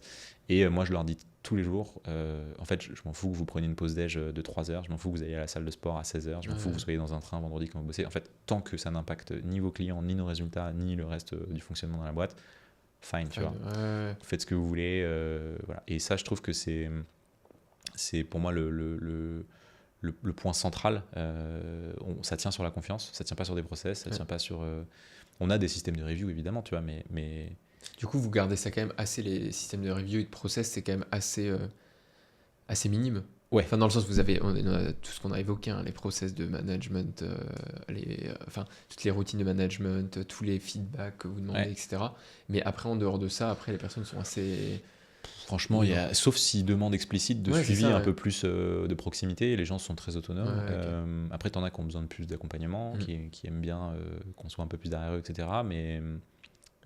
Mais voilà, et globalement, ça se passe très bien. Parfois, tu as des personnes où on se rend compte qu'on les laisse un peu trop vite dans l'autonomie et ils sont pas habitués, donc ils ont peut-être besoin d'un peu plus de directives, donc on ajuste. Mais globalement, c'est un peu ça le mood. Et ce que je trouve assez intéressant, c'est que moi, j'ai eu pas mal d'expériences en entreprise, enfin pas mal, quelques-unes, des très bien, des moins bien, des managers qui étaient excellents, d'autres vraiment pas bons. Et il y a un truc que j'ai toujours détesté par-dessus tout, c'est avoir le sentiment d'être infantilisé, tu vois. De devoir rendre des comptes. T'as fait quoi de 17h à 18h? Ouais, tu vois. Et ça, je me dis, c'est tellement un sentiment désagréable que pour rien au monde, je voudrais que en fait, ça se passe dans ma boîte. Quelqu'un ressente ça, quoi. Exactement. Ouais. Et je pense que ça part aussi un peu de ça en me disant, tu vois, quand j'ai construit Road, je me suis dit... j'ai envie de créer un environnement dans lequel moi j'aurais kiffé bosser, tu vois. Donc je sais pas si on y est, mais en tout cas c'est un truc qui te drive, quoi. Enfin, Et à l'inverse, comment tu gères justement en remote que les gens se retrouvent pas en burn-out? Parce qu'avec le Covid et tout ça, enfin quand il y a eu le confinement, on a beaucoup entendu des histoires aussi où des gens ils faisaient que de bosser et tout. Enfin comment c'est avec le INPS du coup que tu Alors gères INPS, tous les sujets de suivi un peu de proximité sur le work-life balance, donc les calls dont je t'ai parlé. Que ce soit hebdo, que ce soit mensuel, etc. On l'a fait avec le temps, parce qu'au début, on flaguait pas. Au début, on se rendait compte beaucoup trop tard que quelqu'un en fait, venait de s'envoyer une semaine à 60 heures de taf. On se disait genre, waouh, ok, comment ça se fait qu'on n'ait pas cette info? Nous, dans notre réflexe, à chaque fois, c'est de se dire, une phrase que j'aime beaucoup de Jeff Bezos, c'est « Good intentions don't work, mechanism do ». Donc à partir du moment où il y a un trou dans la raquette, on se dit, ok, comment ça se fait qu'on n'ait pas cette info? On s'en fout de... on s'en fout de à qui la faute, c'est pas le sujet. C'est genre comment on fait pour que la prochaine fois on ait cette info sans qu'on ait à faire l'effort d'aller chercher l'info. Et donc on essaie de penser à chaque fois des systèmes pour que ça se fasse. C'est pas toujours facile, mais on trouve souvent des petits hacks. Et ça nous permet du coup d'essayer d'identifier le plus rapidement possible. Donc pour l'instant ça va. On arrive à identifier en amont suffisamment, et parce que vu qu'on l'a fait plusieurs fois, tu as aussi une certaine libération de la parole autour de ça, où les gens vont pas se dire est-ce que je vais être mal vu si je dis que je suis sous l'eau Au contraire, moi je prône haut et fort que c'est bien de kiffer ce qu'on fait, c'est bien de bosser, mais il faut déconnecter et ta boîte c'est pas tout, tu vois, genre ton taf c'est pas tout. Donc tu communiques aussi pas mal là-dessus, j'imagine, pendant tes wikis et tout ça, quoi. Oui, et puis moi l'objectif c'est pas d'épuiser mes équipes, au contraire, c'est que si on croit, mais au prix du bien-être des équipes, c'est qu'on fait quelque chose de mal. Donc ça peut être temporaire, mais je pense qu'elles le savent, on fait tout pour que ce soit pas le cas et que ce soit pas une situation qui soit durable, quoi. Normale, durable. Ok, super. J'aimerais te poser une dernière question avant de passer aux questions de la fin. C'est quels sont les objectifs, toi, que tu suis au quotidien de manière hebdomadaire, enfin plutôt les KPI. Est-ce que tu as un tableau de bord, je sais pas, où tu as toutes les datas qui te remontent, tu t'assieds le lundi matin, tu te connectes, enfin voilà, est-ce que tu as des choses un peu comme ça? Ouais, alors j'ai un doc qui s'appelle Pilotage PNL que je suis. Du coup, c'est avec ton expert comptable, ton DAF. C'est mon DAF, c'est Jean-Pierre qui nous a construit ça l'année dernière. Il nous a rejoint il y a un peu plus d'1 an maintenant. Avant, j'avais un truc que j'avais fait moi-même, mais qui était bien moins propre que lui, donc c'est cool. Ça, je le suis plutôt avec une échelle mensuelle parce que sinon j'ai pas les chiffres. Mais globalement, c'est PNL, donc j'ai chiffre d'affaires. En dessous, j'ai marge de contribution 1, marge de contribution 2. Tes charges, charges, G&A, et à la fin j'ai l'EBITDA. Je l'ai au mois, au trimestre, à l'année. En dessous, j'ai mon objectif, donc je peux voir l'achievement, la croissance. Donc ça, c'est assez classique. Ça, je le suis, c'est mon doc principal. Après, si je veux regarder un peu comment ça se passe au niveau des équipes, donc c'est Jordan, mon associé, qui travaille sur ça. On a commencé à passer une bonne partie de nos dashboards sur Airtable. Donc j'ai des petits dashs où je peux aller voir le NPS, je peux aller voir le INPS. Donc ça me permet aussi à l'échelle mensuelle de voir comment ça se passe. Et après, si je veux voir au niveau des projets comment ça avance, on a un petit outil qu'on a construit en interne sur Notion. C'est l'outil de gestion de projet. Et là, j'ai en gros des tags par service, content, RH, sales, etc. Et je peux voir comment on avance sur les projets, où en sont les tâches, les deadlines, ce genre de choses. Honnêtement, je le fais pas souvent. On le fait à l'occasion des weekly. À chaque fois, ça fait partie dans le template de la checklist. C'est genre, on regarde les projets, comment ça avance, etc. Et voilà, dans les grandes lignes, c'est super intéressant. Pilote, quoi. Super, on va passer aux questions de la fin. L'idée, c'est vraiment d'y répondre rapidement. Toi, comment est-ce que tu utilises l'IA dans ton business? Enfin, plutôt au quotidien, on va dire. Alors, moi, tout de suite, en tant qu'individu, un petit peu dans mon contenu. De plus en plus, parce que j'ai un excellent bras droit du CEO, Étienne, qui m'a set up des petits projets prompt sur Claude qui sont vraiment pas mal. Donc quelques use cases qui m'aident, comme par exemple, tu vois, transformer un post LinkedIn en newsletter ou me rédiger un post LinkedIn d'intro pour un podcast à partir d'un transcript de vidéo, ce genre de choses, tu vois. Donc ça met des petits gains de temps par-ci par-là. On va encore plus se pencher là-dessus parce qu'on a plein de contenu et du coup il y a plein de use cases et on va essayer. Donc ça c'est un vrai sujet pour moi. Après, ChatGPT, moi j'utilise beaucoup pour les LLM, entre autres ChatGPT Claude, mais pour échanger, m'aider à structurer ma pensée, ou par exemple sortir, tu vois, si je dois sortir un nouveau process d'évaluation de toute l'équipe en mettant tous les tenants et aboutissants, c'est cool d'avoir un échange, voilà.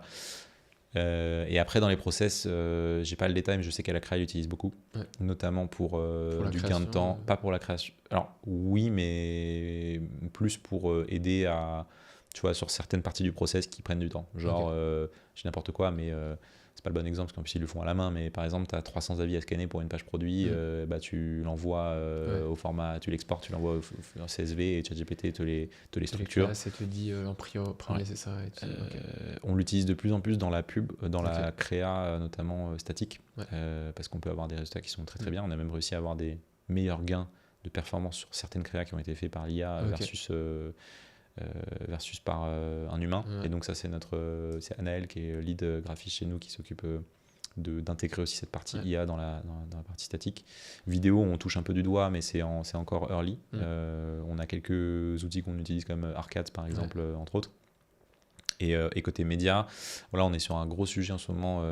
On essaye de construire une petite tech en interne pour nous aider à faire gagner du temps sur les tâches manuelles. Donc typiquement, c'est pas de l'IA à proprement parler, mais c'est plus de l'automatisation. Des gens charger les créas. Exactement, c'est ça. Tu vois, on est en train de créer on a un petit workflow là qui est fonctionnel. On est en train de le déployer, de le tester. Et c'est quand même 1 à 2 heures par jour par performance manager en moyenne, surtout que nous on a des comptes qui sont très très créavores entre guillemets. Donc si on arrive à le réduire à 10 minutes ou 15 minutes, c'est en gros ça veut dire que tu as un template, en gros tu as ton fichier, je sais pas, ton dossier, et en fait tu mets tous tes créas dedans et puis automatiquement ça... On allait un peu plus loin que ça, on a créé une plateforme, donc en gros le back c'est pour l'instant N8N et l'API marketing Meta. Et le front on a fait ça sur Lovable, ce qui nous permet d'avoir une interface qui est assez visuelle, etc. Donc là, ça c'est la V1 qu'on fait tester aux équipes. Donc j'ai mon bras droit qui travaille sur ça et une autre personne de l'équipe qui s'appelle Mathieu qui est sur ce projet-là. Et à terme, l'idée c'est que si ça plaît, on sera vite limité par la techno N8N, donc on va le coder en dur avec un dev qu'on prendra en externe et potentiellement on va rajouter des use cases dessus, tu vois, genre t'aider à faire genre couper des cracks qui ne fonctionnent pas, faire des optis, ce genre de choses. Tu vois, donc, super intéressant. La pire erreur de management que tu as faite? La pire erreur de management que j'ai faite, bonne question. Je pense que c'est d'être trop dans le positivisme. Moi, j'ai tendance à être quelqu'un de très optimiste, de beaucoup croire en l'humain, de beaucoup penser que les choses vont finir par, entre guillemets, se résoudre positivement et de pas être assez sec / franc quand il faut. Et je pense que tu as des personnes en fait qui parfois interprètent pas très bien les signaux mais en vrai s'ils interprètent pas bien c'est que je communique pas bien et qui peuvent avoir l'impression que en fait tout va bien alors que il y a des choses qui sont à améliorer parce que je pense que j'ai pas été assez suffisamment clair là-dessus. Et note pour moi-même, je pense que c'est bien d'être positif, mais il faut aussi parfois être très, très franc et très, très, très direct. Ok. Un livre ou un contenu que tu conseilles ou qui t'a marqué? Dans le domaine de l'entrepreneuriat. Alors j'ai un livre moi qui m'a beaucoup, j'allais dire changer la vie, mais ça fait très, très ricain. Mais blague à part, qui m'a beaucoup aidé dans mon cheminement d'entrepreneur, même avant d'être entrepreneur, j'ai commencé à appliquer certains de ces enseignements. C'est 7 Habits of Highly Effective People de Stephen Covey, un truc comme ça, je crois. Covey, Covey, oui, ça. Que je trouve assez pratique, mais dans le sens premier du terme, c'est-à-dire qui te donne des choses à appliquer au quotidien dans ta manière de gérer. Et donc tout n'est pas à prendre. Mais moi, il y a un principe et une routine que j'ai mis en place depuis genre 5-6 ans et que j'ai jamais arrêté, c'est le planning weekly. Et donc en fait, tous les dimanches, je me cale 2-3 heures. Donc j'ai plein de trucs à faire et tout, mais j'ai 1 heure qui sont dédiées à prévoir ma semaine. Et ça, honnêtement, c'est game changer. Game changer. Moi, je fais pareil et je trouve que tu as une clarté sur ta semaine. Tu commences ta semaine, tout est prévu. Et je trouve qu'en fait, on a tendance à avoir une échelle temporelle qui est genre à la journée. Donc forcément, tu as une to-do. Tu te dis genre, oh, je suis sous l'eau. Et tu as le sentiment d'être sous l'eau, alors qu'en fait, c'est juste que tu as des trucs qui sont plus ou moins prio, que tu peux faire jeudi, d'autres vendredi, d'autres la semaine d'après. Et en fait, d'avoir ce temps de se poser d'organisation, je trouve que c'est bien. Et il y a d'autres choses qui sont vraiment cool dans ce livre. Donc, je le recommande. Merci. Comment tu recharges tes batteries, toi, au quotidien? Au quotidien, avec mon fils, déjà. Je passe beaucoup de temps, de plus en plus de temps avec lui, et c'est cool. Ça me permet, maintenant que la boîte a grossi, ça me permet aussi de, je dirais pas lever le pied, mais d'être moins dans l'urgence. Donc, tu vois, j'ai des tâches, si je le fais pas aujourd'hui, c'est pas grave. La boîte va pas s'effondrer, donc ce qui me permet aussi d'avoir un peu plus de temps pour lui. Et je fais beaucoup de courses à pied aussi. J'ai vu que tu avais un petit bracelet 100K. Petit point commun. UTMB. Je crois que tu prépares marathon. Je prépare le marathon. Moi, je fais pas d'ultra encore. On pourra en parler. Je fais 3:30.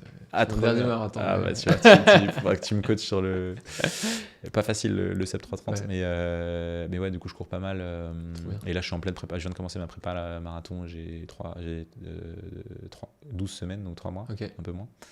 Et je cours 4. Je fais globalement pas mal de sport. Je fais 4 runs par semaine et 2 séances de muscu, donc ça me permet de couper. vrai moment méditatif Pour toi, quoi. Ouais. pour moi, parce que il se passe rien et tu n'as pas le choix que, Bah ouais, que de non, rien c'est- faire, quoi. J'aime beaucoup. Ouais, trop bien. Une boîte dont tu aimerais voir le fonctionnement. Je l'ai pas préparé celle-là. Une boîte dont j'aimerais voir le fonctionnement. Ou l'organisation ou qui t'inspire que... Une boîte dont j'aimerais voir le fonctionnement. Alors là, qui me vient en tête comme ça, j'ai l'Emlist. Ouais. Guillaume Moubèche. Alors c'est plus lui qui est aux manettes maintenant, Ouais, c'est- l'interne. Parce que j'ai beaucoup. Alors déjà, j'aime beaucoup cet entrepreneur. Je trouve que il reflète aussi pas mal de choses dans lesquelles je me reconnais, à savoir. Tu vois, tu peux arriver à grossir en étant bootstrap et tout en étant rentable et en ayant une culture de boîte qui est cool et Ouais. enfin, tu vois, globalement t'es pas obligé De sacrifier. de tout. sacrifier. Ouais, Voilà. ouais. Tu peux arriver à, entre guillemets, gagner sur tous les tableaux, donc première chose. Et j'ai beaucoup consommé son contenu aussi. Il y a une chaîne YouTube qui est assez cool, il partage des trucs et tout. Mais j'ai moins vu l'intérieur, Ouais. les coulisses de comment c'est piloté, comment c'est managé, managé, ouais. les cultures, les routines, ce genre de choses. Donc ça m'intéresserait parce que je trouve que ce qu'il a construit est assez solide. Ouais. Et voilà, donc Ok. ce qui me vient en tête comme ça. Ouais, super. Bah, merci en tout cas pour cette interview, c'était très cool. Merci pour tout ce que tu as partagé, franchement, c'était génial. Bah, merci à toi. J'espère que c'était utile et concret pour les personnes qui nous ont Bah écoutés. ouais. Et tout à fait. Et si on veut te suivre, où est-ce qu'on peut te suivre? LinkedIn principalement, c'est là où je suis le plus actif. Étienne Garcia, GRCIA. Et je réponds à tous mes messages. Pas toujours instantanément, mais je réponds. Super. Bon, on va mettre tous les liens en commentaire. Bah, Magnifique. super. Bah, merci Étienne. Merci à toi. À bientôt. Ciao. Salut.